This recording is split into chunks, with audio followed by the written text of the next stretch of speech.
Welcome, I'm Sharada Devi, here live for the 36-day Ritualize Your Life Challenge. We are at day 13, step 13, and it's dedicated to sacred bath, sacred bathing. And welcome everyone that is joining live today, and welcome those that are watching the replay. So let's start with our prayers to Ganesha, to that which removes all obstacles, and to Saraswati, the goddess of knowledge. Om Gam Ganapataye Namaha. Om Gam Ganapataye Namaha. Om Gam Ganapataye Namaha. Aim Hrim Om Saraswatye Namaha. Aim Hrim Om Saraswatye Namaha. Aim Hrim Om Saraswatye Namaha. Om Shanti Shanti Shanti. Om. Okay, so hello Theo, hello Kate, welcome Aymara, welcome Carmen. Let me know in your chat, in the comment, how your heart is today, any new insights, any new experiences, anything that has come up. I love to hear from you. So I'm going to do a little recap to see how far we have gone, and then go right into the sacred bathing ritual. So the first step is Anandoham, the moment we wake up or before we wake up, recognizing or acknowledging, maybe we can recognize, but that's what we're learning, that our existence in reality is limitless, and that we have taken it for granted. And so it's step one, we're acknowledging that we have been given one more day to live. Anandoham. Step two is dedicated to the breathing, acknowledging, recognizing, offering our gratitude to the breath. Inhaling, I receive. Exhaling, I protected. Yoga Kshema iti prana pana yoho.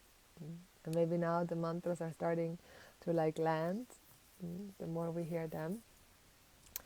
Number 3, action as goddess, placing the goddess of prosperity. May all our actions be prosperous. May they all come from knowledge. May they be dharmic action. May they come from love. May all my actions be sanctified. And so that I can do the actions from the proper attitude and receive the result with a proper attitude.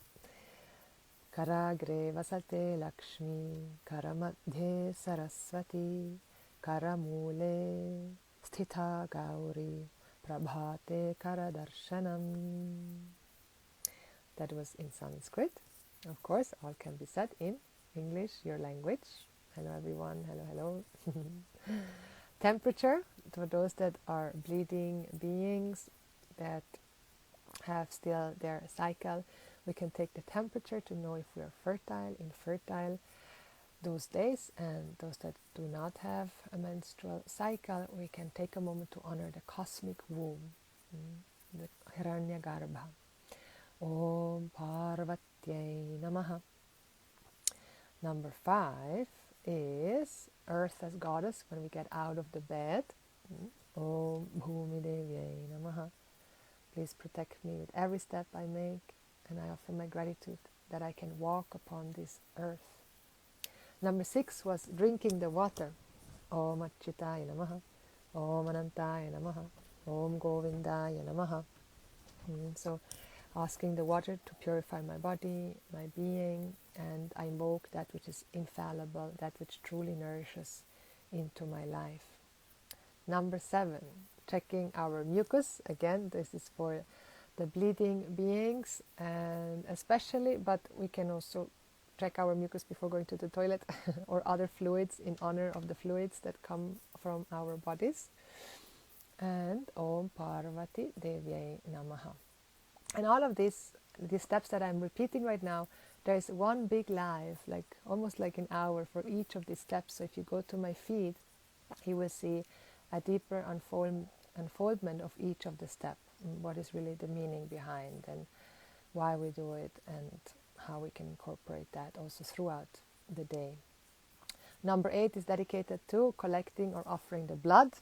And there are many ways to sanctify our sacred blood, to neutralize any prejudice, any judgment, any shame, by receiving the blood, offering it to the earth, by taking the blood and painting, for example, taking the blood, and that's a little bit more bold or tantric left path, tantric path, to place it on the face.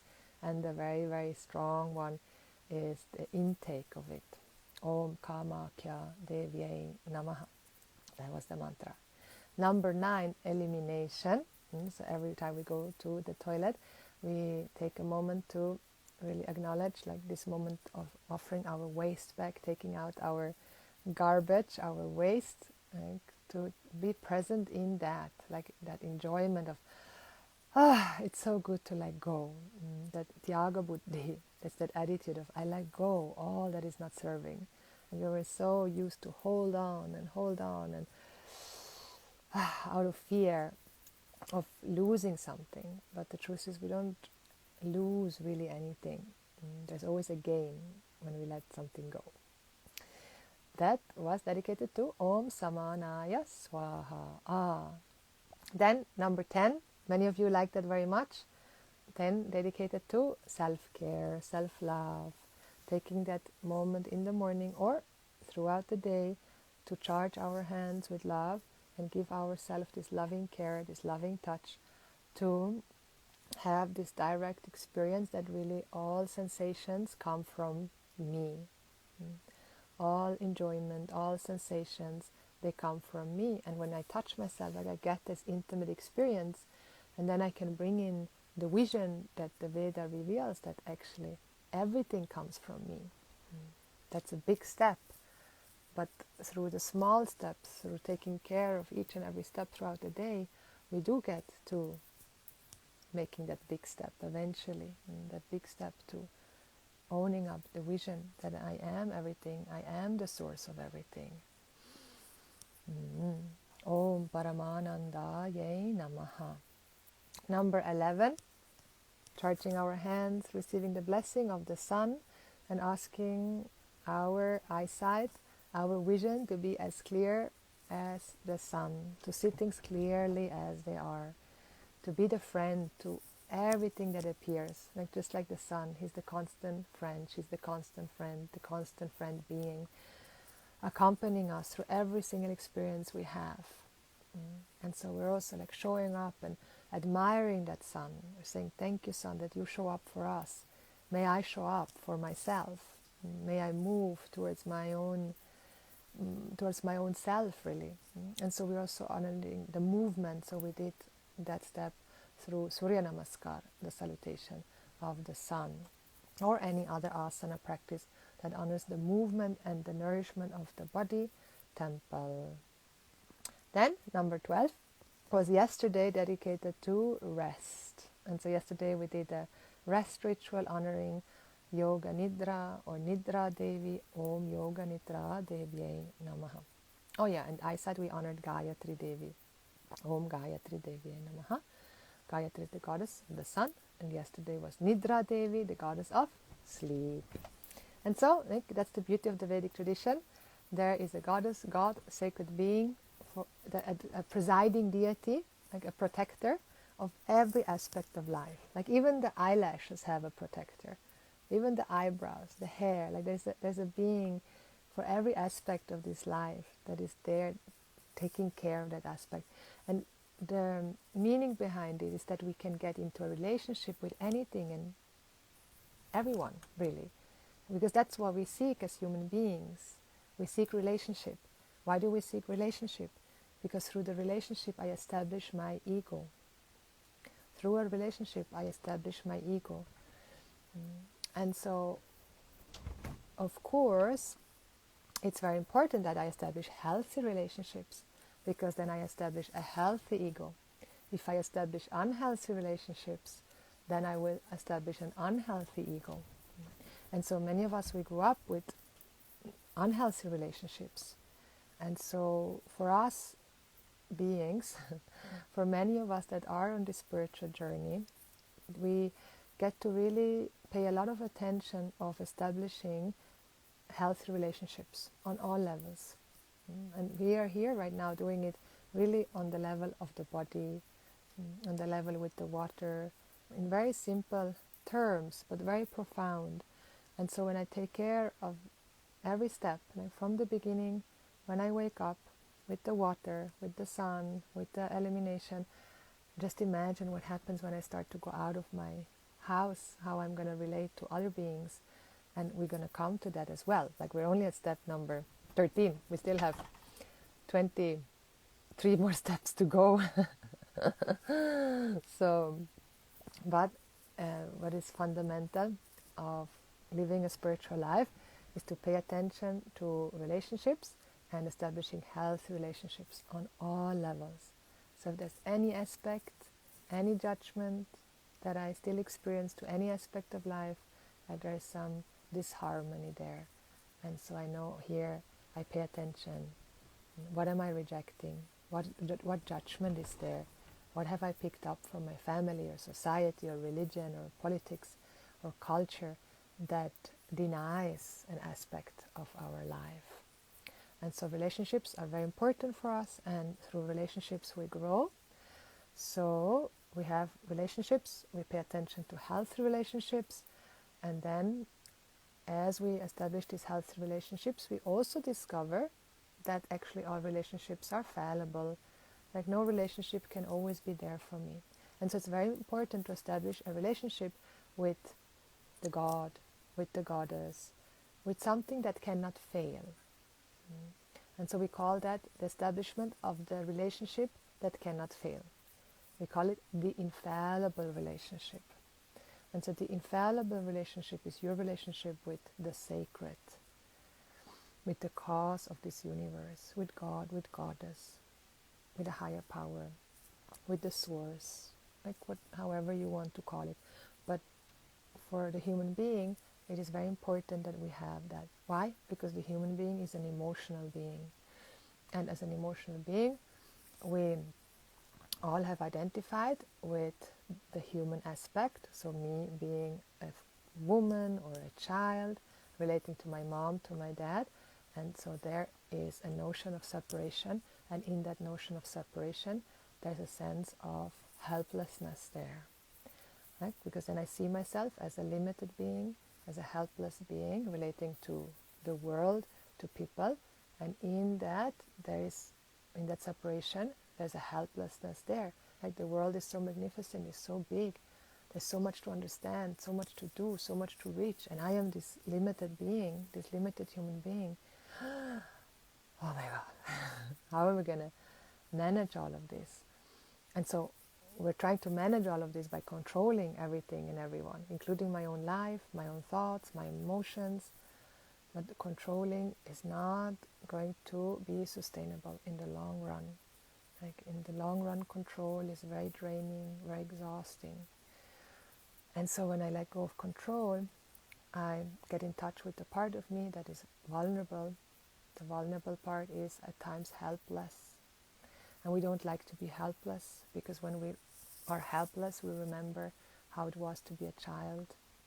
And as a child, often it was not safe to show our vulnerability, because maybe someone or something or the school told me, like, you have to be strong, boys don't cry, just be nice, don't make sound, like all these conditions that were imposed on us.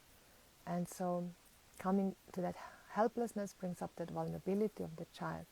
Unless I've had a really healthy upbringing, a very healthy relationship with parents, with society, then I will not have any problem being vulnerable. But many of us didn't have that, so it brings up this helplessness, and we don't like to feel that because it was not acceptable. But it is very important for us to feel that. Part of our growth, spiritually, emotionally, is to come in touch with helplessness. And then we have these tools. Right? We have tools like prayers. So now we are bringing prayers into every action. And when I pray, I'm not helpless. And then what are you praying to? Like, you're not just not in contact with anything or anyone. Like when you pray, you're praying to something, but not something that is known as a human being. Like you're praying to something where you have a certain trust that what you're praying to is kind, is loving, is non-judgmental, that wants the best for you, that wants to support you. That what is what we're praying to, not to some judgmental being. And so in that we find a lot of strength, we find we find a lot of power actually. We discover our power. We all have an infinite power available to us. It's in you, in me, and all of us. We're very, very powerful beings. And we know that we're powerful, but often we're afraid to use that power because we have seen other people abusing or misusing their power. And so I get reminded of that. And so what if I misuse or abuse my power? And so I keep myself small. So to get out of that is deeply liberating, because then you're really in your dharma. Like you're in your dharma means you're in your purpose, because you have come here with a purpose. Every being has come here with a purpose.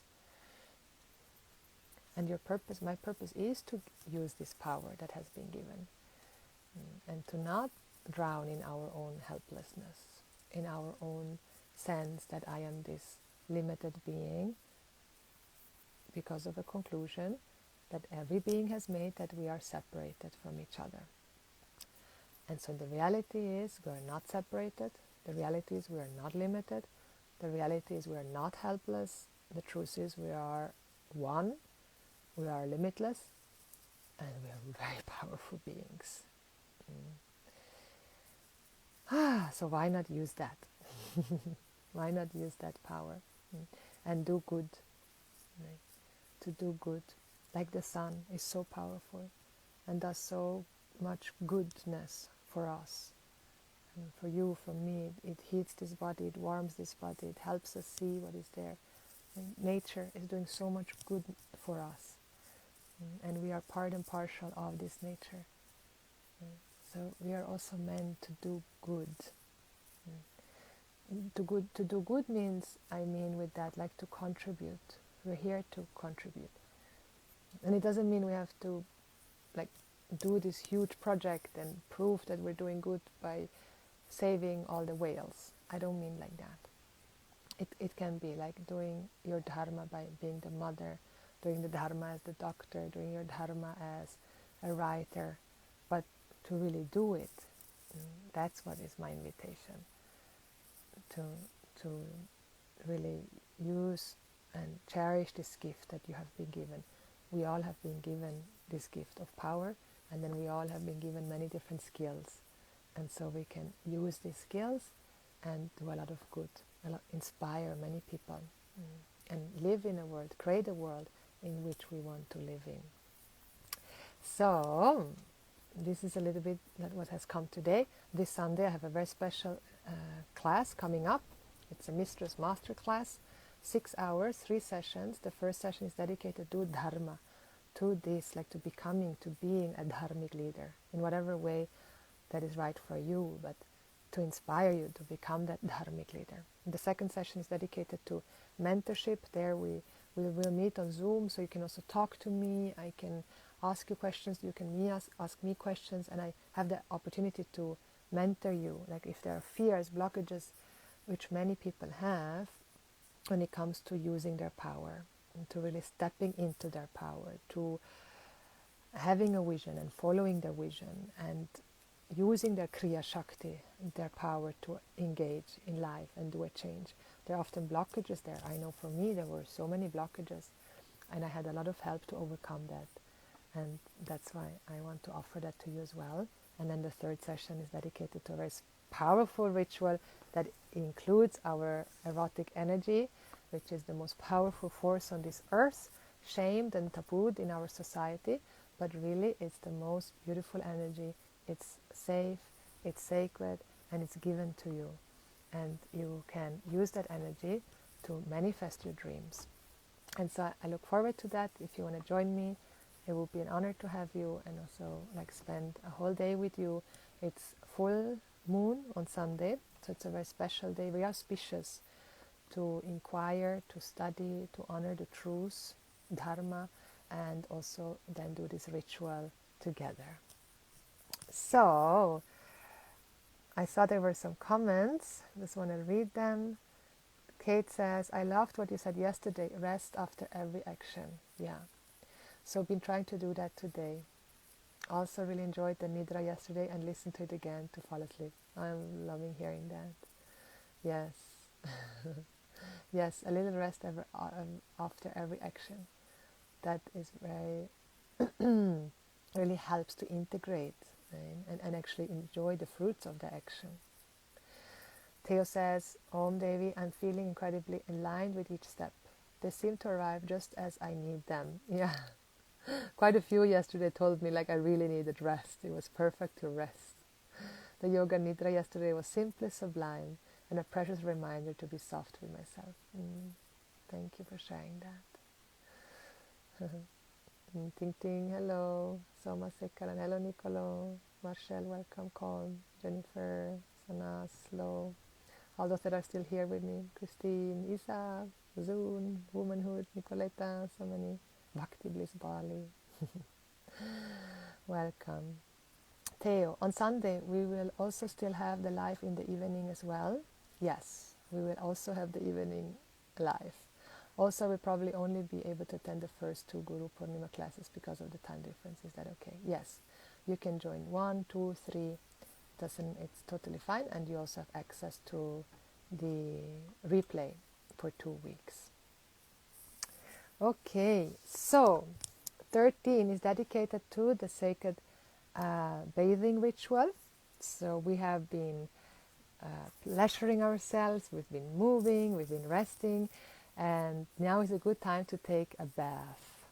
And to take a bath can be in the bathtub, or can also be in the shower or underneath the shower. I have an outside shower in Bali, and also right now here where I'm in Portugal, I really love showering outside.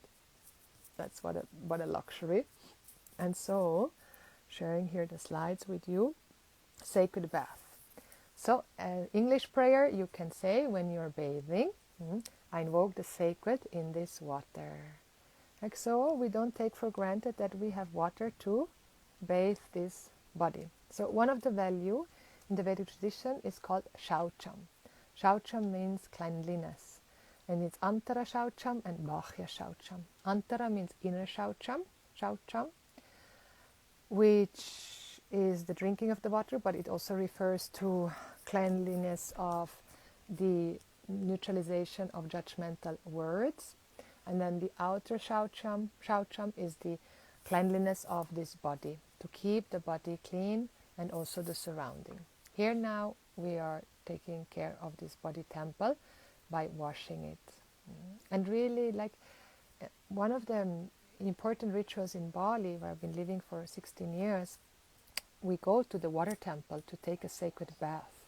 And so it's not just washing the body, there actually don't go to wash the body from dirt. There you go to a water temple to wash the body, to do that purification ritual. I receive this water, may this water purify my body. So it is also symbolically removing the dirt, removing the impurities. Again, when I use the word dirt or impurity, it's not derogative. There's nothing wrong with dirt. There's nothing wrong with impurity. It's simply that layer, that part that is now has become waste. That I see the sacred in the waste, and now the waste goes back to Mother Nature. It transforms with the grace of the mushrooms, mushrooms helps to decompose. Decompose, is that the word we use in English? To decompose, and then something new can come. So it's marvelous. So it's never anything derogative when we say impurities or dirt. So like when you go to the water temple in Bali, it's mainly dedicated to these impurities which refer now to the judgments that we make upon ourselves, like the wrong judgments, the wrong beliefs we have upon ourselves, the rejection of ourselves, the luggage we carry. Like we are taking on so much luggage. Often the luggage is not even my luggage. Like you carry the luggage of your mother, you carry the luggage of your dad, you carry the luggage of your sister, your body, you carry the luggage of the world. And there is this moment, I'm wondering if some of you also have experienced that, where like there comes this moment in life where you feel like the heaviness of the world. There's this moment where we unconsciously carry this luggage of the world, the collective pain, and we're carrying this until we become aware of it, and then we feel the heaviness of it and how we have been like drained by it, and then there comes this moment of liberation where I realize I do not need to carry this. It's not really mine to carry. I can carry it, but I need not. And how does this realization come? For me it has come because of the help and the teachings of the Vedic tradition through understanding the karmic model. The karmic model is a very important model to understand. It serves its purpose. At one point we also refute it actually, but we don't refute it too early. We really use it because it really helps us to understand that there is no injustice in this world. And I talked about the karmic model at the beginning of this life. It's there, how like every action has a result. And as long as my actions are within dharma, within universal value, within the rhythm of life, the rhythm of nature, as long as I'm in harmony with the laws of nature, I am protected by dharma. And I'm protected by dharma, and now I lost it. That's okay. Om Dhadevya Namaha. What was I saying? I have like a heat wave coming over us right now. Very hot here in Portugal. Let's see. The karmic model. Yeah, right. Exactly. That there is no injustice in this world. And when we're on the spiritual journey, sometimes we have unconsciously we carry this weight of the world, and then this moment can come, which will come, where we realize we need not carry this weight any longer. I've been carrying it unconsciously, and yes, there is a part for me to really feel and process, but then there comes also a time where I can now let go. I need not carry it any longer. And for me, that has come through the understanding of the karmic model, that everyone gets exactly what they need in order to grow. And that can sound very harsh, right?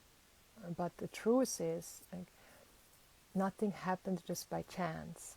There are many unseen forces at hand, many karmas that are mixed from the country, from the family, from the lineage that are mixed, and so we all get to experience a piece of that collective karma.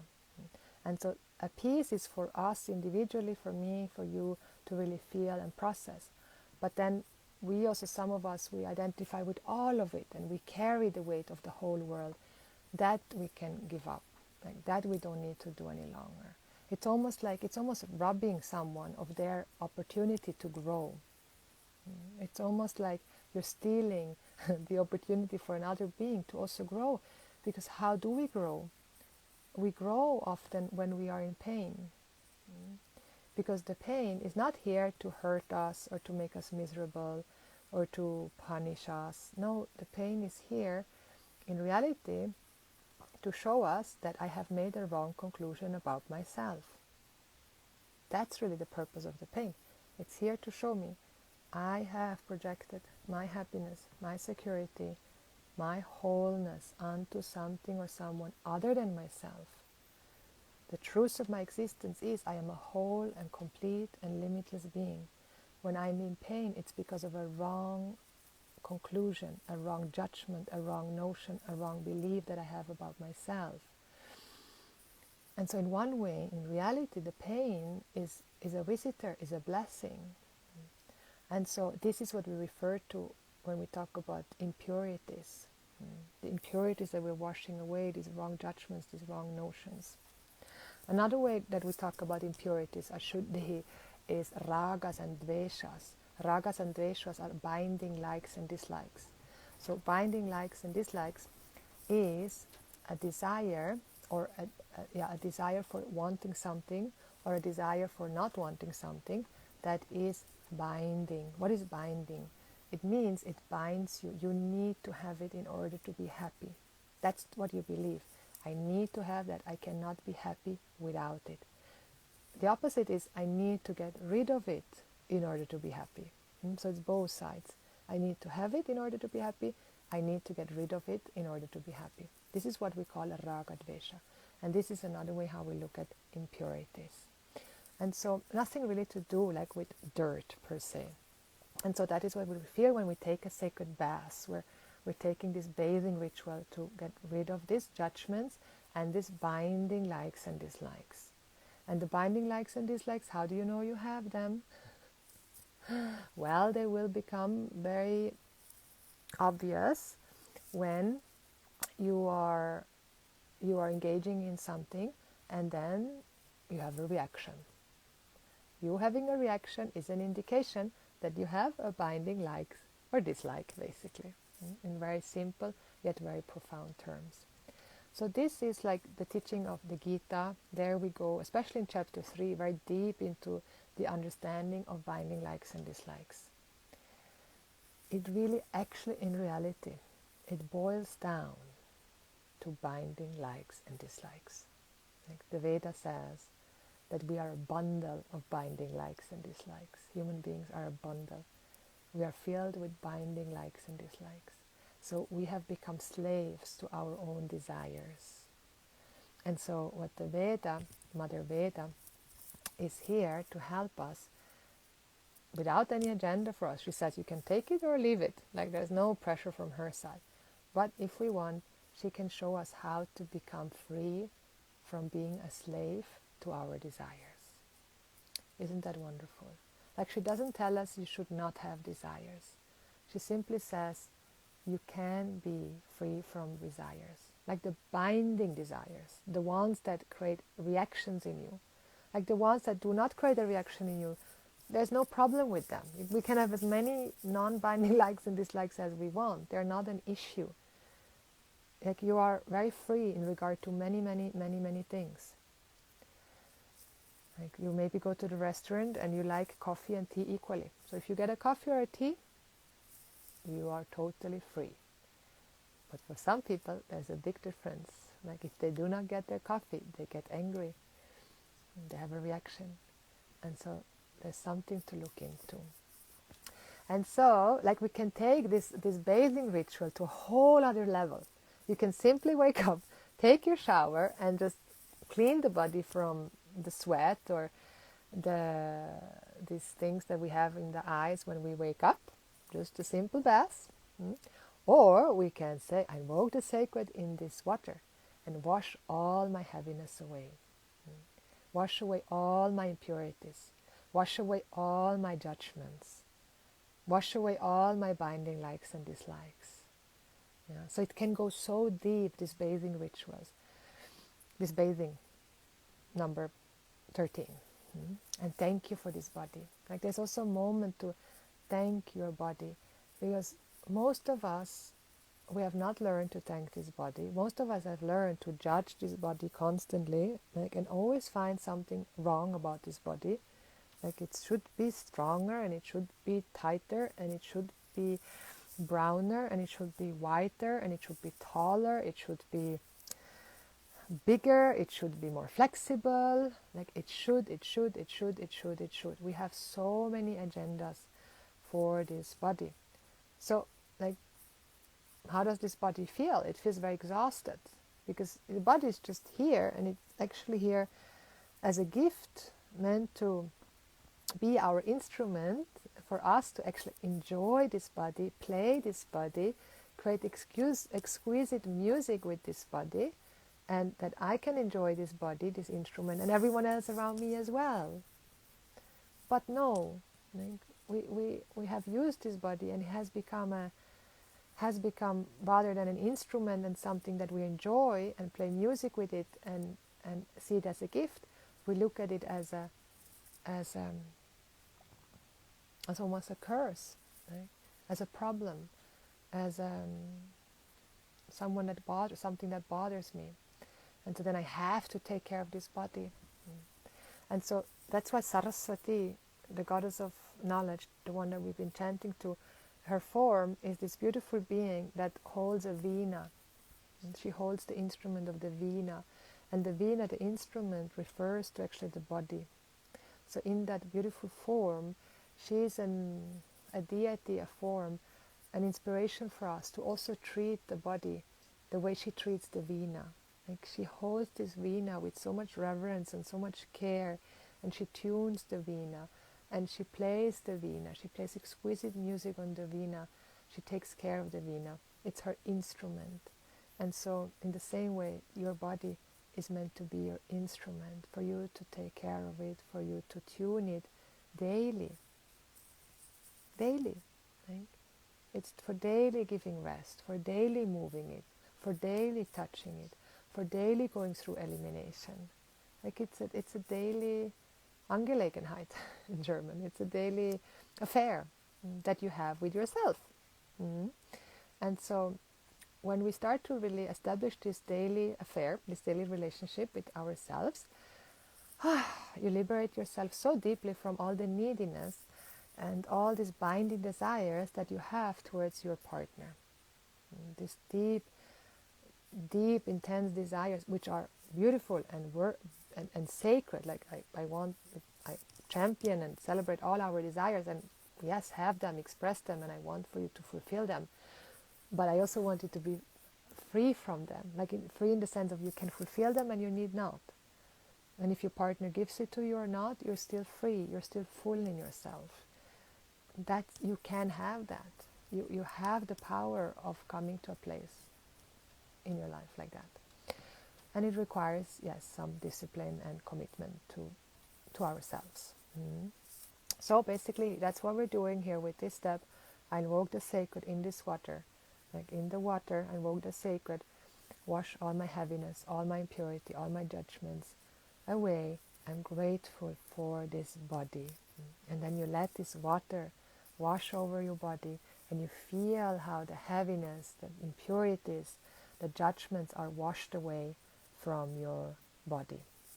So the mantra for this is, you can repeat after me, Om, Om, snānam, snānam. So you see the sa is always strong, mahaprana, big breath, sa, S breath, snānam, snānam, and the a has a long line. The first one, it's called dirgha. It's a two matra, snānam. And you see my jaw, it opens, snānam, snānam, snānam, samarpayāmi, samarpayāmi. Om snānam samarpayāmi. Om snānam samarpayāmi. So samarpayāmi, I offer very well, arpanam, I offer very well this bath. Snānam is a bath. I offer, samarpayāmi, I offer very well this bath to my body temple. So when you have the water gracing your body, you can chant Om snānam samarpayāmi. Om snānam samarpayāmi. Om snānam samarpayāmi. One more time. Om snānam samarpayāmi. Beautiful. Seeing so many new ones are joining. Welcome everyone that has joined in the meantime. Beautiful. L'Equilibre Yoga. I think you're from Switzerland. I think I was thinking of you, and now you're here today. That's amazing. I want to do something in Switzerland. I'm going to be in Switzerland in August, so maybe we can do something in Switzerland. Okay, so this is the mantra, if you want to chant it in Sanskrit. And then I also have an additional one. If you want to additionally, so this goes a little bit extra, you can just stay with I offer the water, I invoke the sacred in the water. Please purify my body. I wash my body is my temple. I'm grateful for this body. Simple and deep. Now, if you want to add a little bit and you want to offer special prayer for your hands, so I offer water to the hands. So this is also beautiful because we wash our hands many times throughout the day, most probably. And so then it's not like, oh, you just go to the sink and just wash your hands. No, I take a moment. Again, I ritualize the washing of my hands. And the mantra for that is Om, Om, Arghyam, Arghyam. So on the Gha, there's a S spread, Gha, Gha, Gha, a little puff in your heart. Arghyam, Arghyam, samarpayāmi. Here is a mistake. It's supposed to be samarpayāmi. Oh no, it's correct. Samarpayāmi. No, it's correct. Samarpayāmi. Yeah, it's correct. Om arghyam samarpayāmi. Om arghyam samarpayāmi. Om arghyam samarpayāmi. So I offer very well the water to wash my hands. And in this way, it's a ritual. I'm washing my hands. I'm purifying my hands. It's another way of sanctifying my actions, like becoming aware of the power that I hold in my hands. And so you can do it when you do the water bathing ritual. Om snānam samarpayāmi. And then when you have the water washing over your hands, Om arghyam samarpayāmi. And then, additionally, we have another part, which is offering water to the feet. And so in the Vedic tradition in India, the feet are revered. The feet are looked upon as where one stands in life. So the pada, it means the feet, and it's when we touch, maybe you've seen how in India we touch the feet of the elders, or we touch the feet of our teacher. So we touch the feet and then we receive their blessing and we bless our forehead like we've done with Mother Earth. And that is so sweet. This is a very sweet bhakti, very sweet devotion. It's a reverential act. And yes, maybe awkward for us Western. And again, like things we don't understand, we judge. Once we understand them, we cannot judge them. You are simply in awe of the beauty. That's how it has been for me. And there's like you touch the feet, and that's just like one way. One way is to take the hand, touch the feet, and bless the forehead. And then the even more expressive way of showing one's reverence and devotion and gratitude is to actually bow and place the forehead on the feet. How beautiful is that? Like you bow and you place the forehead, like I want my thoughts, I want my whole being to be where you are at in your life. So, and what is the Veda saying about, we have 3 types of action. So we have kaika karma, vachika karma, and manasa karma. Karma is an action, and we saw that the karma gives a result, a pādyam. And so these 3 types of action, kaika karma is the karma of the body, when we engage the body. Vachika karma is when we engage the word, the speech. Manasa karma is when we engage our mind. And so these 3 types of karma, they all give a different kind of result. In the Vedic tradition, we talk about a result that is seen, drishtapala, an immediate result, and then you have a result that is unseen. It's called the adrishtapala. And so when we do this kind of action, this prayerful action with the body, with the word, or with the mind, we accumulate a lot of adrishtapala, a lot of unseen spiritual wealth.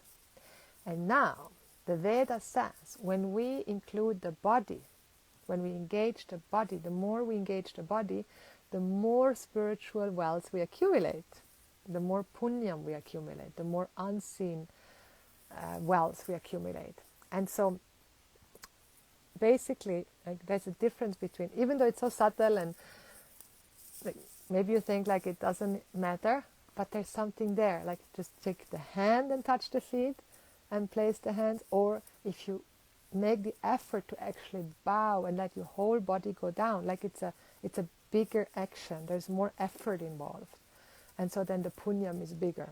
Just like when we chant the mantra, like and you have a value for Sanskrit. If we give a little bit extra effort to pronounce it properly, the Veda says you will gain more spiritual wealth.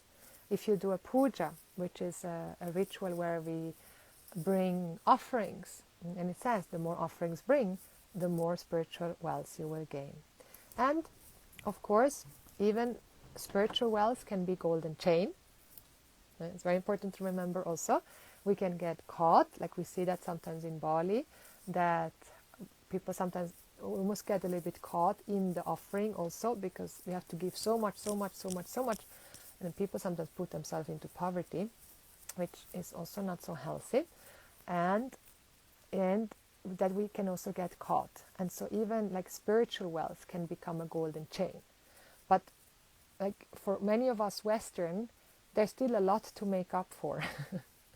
We're still quite far away from like really abiding in that deep trust, in that deep leisure, knowing that we're always taken care of, that the universe has our back. Many of us are still caught in conspiracy theory and get lost in the pain of the world and identify with the heaviness of the world and carry the luggage of the world. So there's still a lot to make up for. And so then the Veda says, like, engage your body, do a lot to then accumulate the spiritual wealth and neutralize this pain.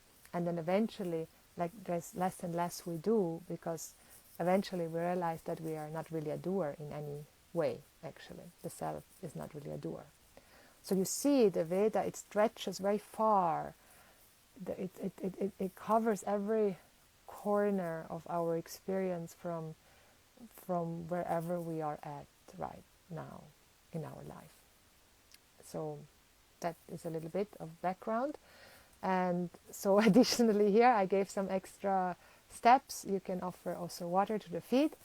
And the mantra for that is Om Pādyam, Om Pādyam, Om Pādyam, samarpayāmi, samarpayāmi, Om Pādyam, samarpayāmi. So Om Pādyam, A, a long A, Pādyam, Samar, S always strong, samarpayāmi, Om Pādyam, samarpayāmi, Om Pādyam, samarpayāmi. I offer water to my feet. So these are also the mantras that we chant when we do the ritual to someone else. Like, that's very, very beautiful. Right now we're learning to do ritual and sanctifying our body. And then another step is also to offer this to your beloved.